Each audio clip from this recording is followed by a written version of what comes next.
E aí pessoal, tudo bem? Bom, turma, é o seguinte, vamos dar início ao nosso curso aí de termologia. Vamos falar sobre basicamente calor e as suas consequências, né? Calor está associado à energia térmica em transferência, então ninguém está com calor, calor se transfere. E esse estudo tem início com aquilo que a gente chama de termometria, né? Termologia é o total, que engloba tudo, e termometria a medida daquilo que a gente associa ao calor e suas transferências. No caso, temperatura. Escalas termométricas, pessoal. Nós temos 3 escalas termométricas básicas. Nós temos a escala que a gente chama de escala Celsius.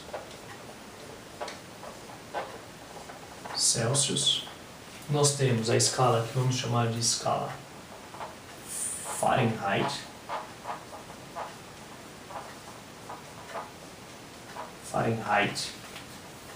E a escala absoluta, que é a escala Kelvin.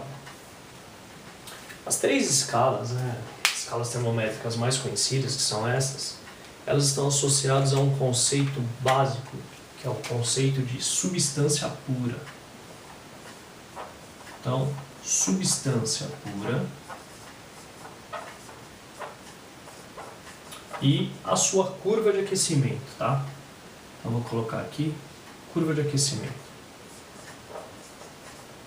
Então, curva de aquecimento de substância pura. Tá aí. Qual é a substância pura mais abundante para o nosso estudo? É o H2O. H2O. Tá aí. Conhecida vulgarmente como água, né? Então tá aí, água. Toda a curva de aquecimento de substância pura, ela tem relações bem definidas, que são, para as regiões em que o estado físico, o estado de agregação da matéria é bem definido, nós temos uma variação de temperatura, nós temos um patamar que define a mudança de estado físico, novamente uma mudança de temperatura, novamente um patamar que define a mudança de estado físico, novamente uma variação de temperatura. Essa curva de aquecimento, ela é relacionada assim,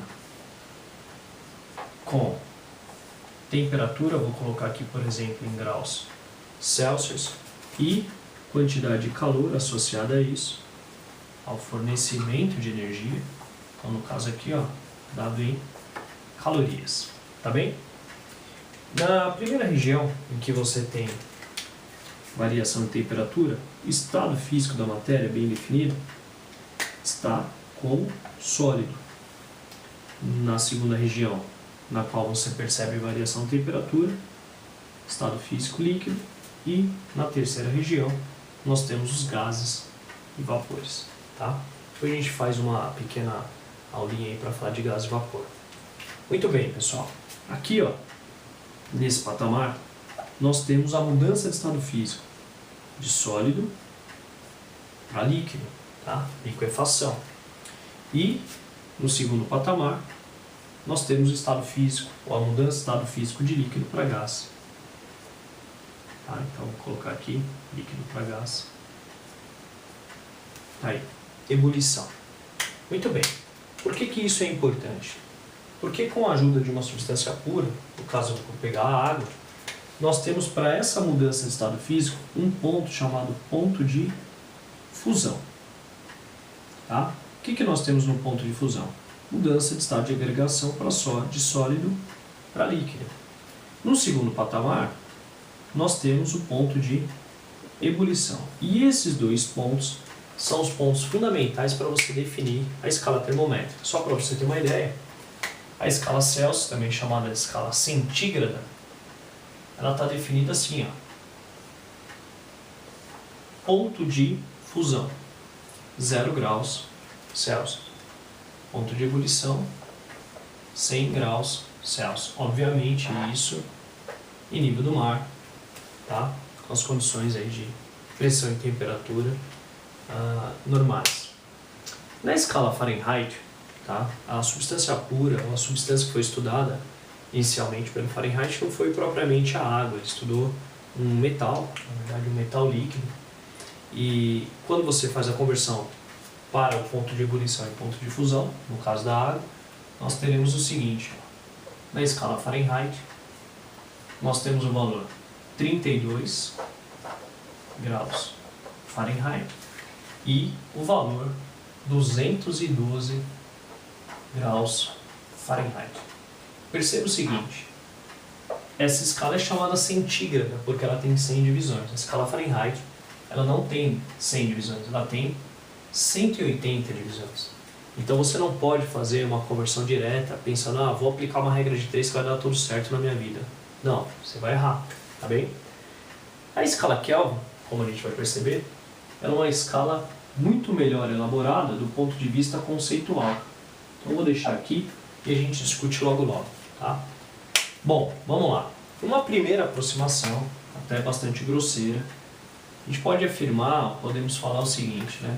Então eu associo temperatura ao grau ou nível de agitação das partículas que compõem o corpo. Então a gente fala da energia cinética média das partículas que compõem o corpo.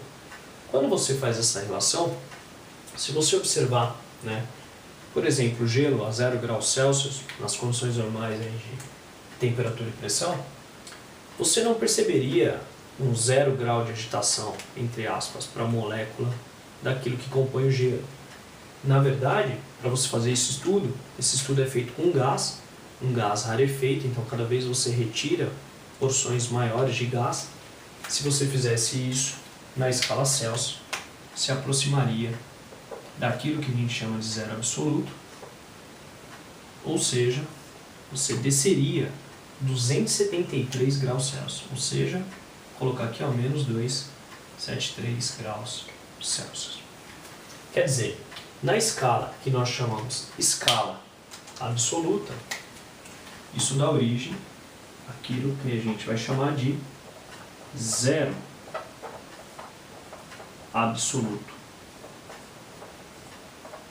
tá?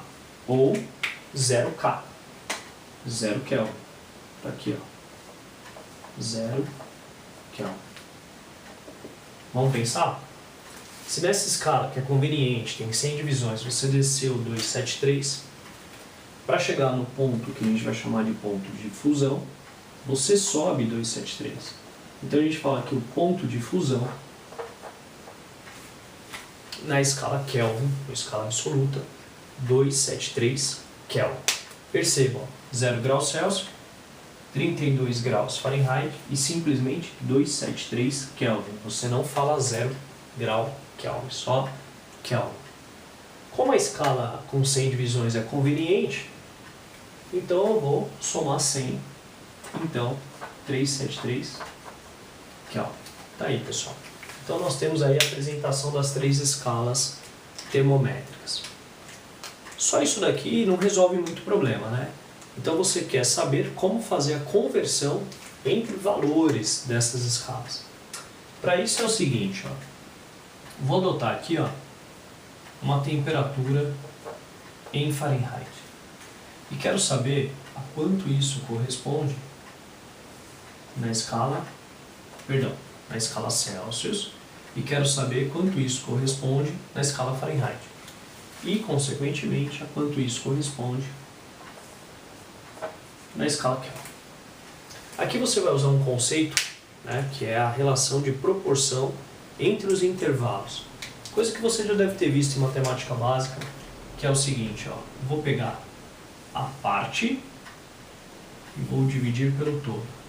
O valor propriamente não tem essa relação de proporção, porque os pontos iniciais são diferentes. Mas a relação, a razão entre as proporções, sim. Então, se eu pego a parte e divido pelo todo nessa escala, eu tenho a parte dividido pelo todo nessa escala e tenho a parte dividido pelo todo nessa escala. Bom, vamos lá? Vamos fazer uma aplicação? Fica assim, ó. Parte dividido pelo todo. Vou anotar para você não esquecer. Parte e aqui, ó, todo. Então, na primeira escala, que é a escala Celsius, nós temos aqui, ó, parte. Quanto que é a parte? A parte é temperatura em Celsius menos inicial, que é 0. Essa é a parte. Dividido pelo todo. Quanto que é o todo? É o intervalo da escala. 100 menos 0. Quanto que é a parte dividido pelo todo na escala Fahrenheit? Fica assim, ó. Parte. Temperatura em Fahrenheit menos inicial, que é 32. E o todo, 212 menos 32. Então está aqui, 212 menos 32. E a parte pelo todo na escala Kelvin fica assim, ó. Temperatura em Kelvin menos o inicial, 273, essa é a parte, ó. Parcela, esse pedaço. E o todo, 373 menos 273. Tá aí, turma? Vamos lá? Quer dizer que essa relação fica assim, ó. Temperatura em Celsius menos 0, temperatura em Celsius. Aqui fica 100 menos 0 dá 100, igual. Temperatura em Fahrenheit menos 32, 212 menos 32, 180. E aqui, ó, temperatura em Kelvin menos 273 sobre 100. Perceba que dá para simplificar essa equação. Então aqui, ó, por 20 dá 5, por 20 dá 9, por 20 dá 5. O que a gente conclui? Que nós temos uma equação de conversão entre essas três escalas. Fica assim, ó. A temperatura em Celsius sobre 5, que é igual a temperatura em Fahrenheit menos 32 sobre 9, que é igual a temperatura em Kelvin menos 273 também sobre 5. Aí, pessoal, essa é a nossa escala, ou a nossa equação de conversão, tá? Entre as escalas termométricas. Quer ver um exemplo? Vamos supor que esse valor aqui, ó, seja 50 graus Celsius. Eu quero saber a quanto isso corresponde em Fahrenheit. Então, eu vou isolar essa parte da equação. Eu não preciso dessa parte da equação, eu só quero converter de Celsius para Fahrenheit. Então, vou pegar esse valor, 50 graus Celsius, substituir aqui em θc. Fica assim, ó, 50 sobre 5, que é o valor que nós temos aqui, tem que ser igual a temperatura em Fahrenheit menos 32 sobre 9. Ó, 50 por 5 dá 10. 10 vezes 9, 90, que é igual a temperatura em Fahrenheit menos 32. Quer dizer que, nesse caso aqui, a temperatura em Fahrenheit será igual a 90 mais 32, que dá 122 graus Fahrenheit. Perceba que isso aqui, pessoal, é o valor da temperatura. Valor. Por que eu estou falando isso? Porque se você quiser não descobrir um valor específico de temperatura, mas o intervalo, lembra, é a parte pelo todo. Então eu só preciso escrever assim, ó, uma variação de temperatura em Celsius sobre 5 é igual a uma variação de temperatura em Fahrenheit sobre 9, que é igual a uma variação de temperatura em Kelvin também sobre 5. Por que eu estou falando isso? Para você não confundir valor com intervalo. Intervalo. Isso aí, pessoal. Espero ter ajudado. Bons estudos. Qualquer coisa, escreve aí embaixo na descrição e a gente se fala. Bons estudos. Abraço.